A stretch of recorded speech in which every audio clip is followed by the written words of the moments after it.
Welcome back to my channel. ఈరోజు ఒక government job నోటిఫికేషన్తో మీ ముందుకు వచ్చేసాను.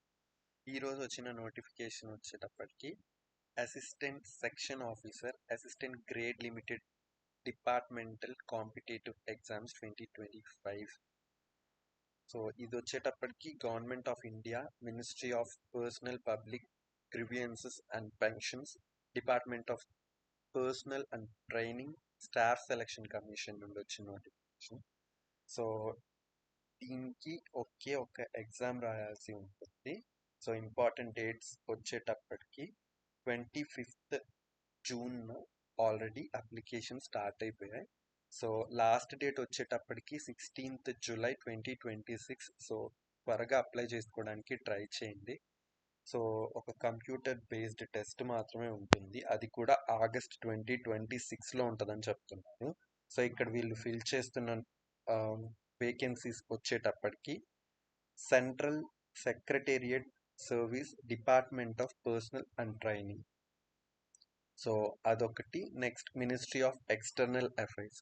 ఈ రెండు పొజిషన్స్కి వీళ్ళు వేకెన్సీస్ని ఫిల్ చేస్తున్నామని చెప్తున్నారు.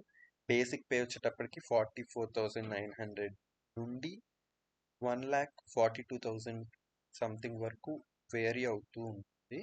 సో ఇక్కడ రిజర్వేషన్ని బట్టి వేకెన్సీస్ని కూడా అలాట్ చేశారు, మీరు చూడొచ్చు. సో సెంట్రల్ సెక్రటేరియట్ సర్వీస్ డిపార్ట్మెంట్కి వచ్చేటప్పటికి జనరల్లో 189 వేకెన్సీస్ ఉన్నాయి, ఎస్సీ వాళ్ళకి 71, ఎస్టీ వాళ్ళకి 58, టోటల్ 318 వేకెన్సీస్ ఉన్నాయి. సో పీడబ్ల్యూడీకి కూడా 19 వేకెన్సీస్ ఉన్నాయి స్పెసిఫిక్గా. సో మినిస్ట్రీ ఆఫ్ ఎక్స్టర్నల్ అఫైర్స్కి మాత్రం జనరల్లో 23 వేకెన్సీస్ ఉన్నాయి. సో మీరు ఈ జాబ్ నోటిఫికేషన్కి అప్లై చేసుకోవడానికి ఎటువంటి అప్లికేషన్ ఫీజు కూడా లేదు. సో కొంచెం కిందకి స్క్రోల్ చేస్తే ఎలిజిబిలిటీ కండిషన్స్కి వచ్చేస్తే సెంట్రల్ సెక్రటేరియట్ సర్వీస్ రోల్కి any officer in upper division grade of the central secretariat clerical service, అంటే మీరు అప్పర్ డివిజన్ క్లర్క్గా చేసి ఉండాలని చెప్తున్నారు. సో అట్లీస్ట్ 6 years ఎక్స్పీరియన్స్ ఉండాలని మెన్షన్ చేస్తున్నారు. సో ఇక్కడ మెన్షన్ చేసిన డేట్కి మీకు 6 years ఎక్స్పీరియన్స్ అట్లీస్ట్ ఉండాలని మెన్షన్ చేస్తున్నారు. సో కింద మినిస్ట్రీ ఆఫ్ ఎక్స్టర్నల్ అఫైర్స్కి, సో దీనికి కూడా మీరు అప్పర్ డివిజన్ క్లర్క్ అయి ఉండాలి. సో దీనికి కూడా 6 years ఎక్స్పీరియన్స్ అట్లీస్ట్ ఉండాలి ఇక్కడ మెన్షన్ చేసిన డేట్ లోపు. సో ఎగ్జామ్ విషయానికి వస్తే ఒక్క ఎగ్జామ్ ఉంటుంది, కంప్యూటర్ బేస్డ్ టెస్ట్ ఇది. సో దీనిలో జనరల్ అవేర్నెస్ రిలేటెడ్ క్వశ్చన్స్ ఉంటాయంట. 2 పేపర్స్ ఉంటాయని చెప్పి, ఫస్ట్ దానిలో general awareness, knowledge of constitutional provisions and the general application, so parliamentary procedures related, reading comprehension in Hindi or English both, so noting and drafting గురించి, central secretariat manual of office procedure గురించి, allocation of business rules and transactions of business rules గురించి, వీటన్నింటి గురించి first పేపర్లో మీకు questions వస్తాయి. So ఇది ఒక ఆబ్జెక్టివ్ బేస్డ్ టెస్ట్, 150 మార్క్స్కి ఉంటుంది, 3 hours duration.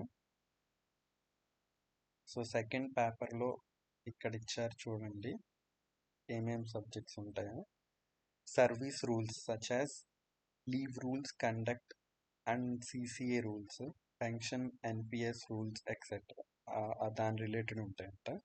Financial rules, so legislation such as RTI act, దాని related, sexual harassment of women at work place, so records management, precise writing, వీటన్నిటి రిలేటెడ్ మీకు సెకండ్ పేపర్లో క్వశ్చన్స్ వస్తాయి. ఇది కూడా ఆబ్జెక్టివ్ బేస్డ్ టెస్ట్, 150 మార్క్స్కి ఉంటుంది, 3 hours డ్యూరేషన్.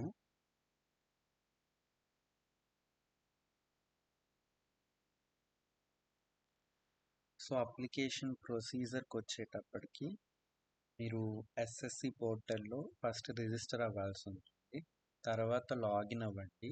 లాగిన్ అయిన తర్వాత assistant section officer related job notification link మీద క్లిక్ చేయండి. క్లిక్ చేసిన తర్వాత అక్కడ మిమ్మల్ని కొన్ని డాక్యుమెంట్స్ సబ్మిట్ చేయమని అడుగుతుంది. వాటన్నింటినీ సబ్మిట్ చేయండి. సబ్మిట్ చేసి ఓకే క్లిక్ చేసిన తర్వాత మీకు ఫైనల్గా సబ్మిట్ చేయాల్సి ఉంటుంది. అంతే guys, that's it for this video. మళ్ళీ ఇంకొక వీడియోతో మళ్ళీ మేము ముందుకు వస్తాను. Thanks for watching my video. Please like, share and subscribe. Thank you.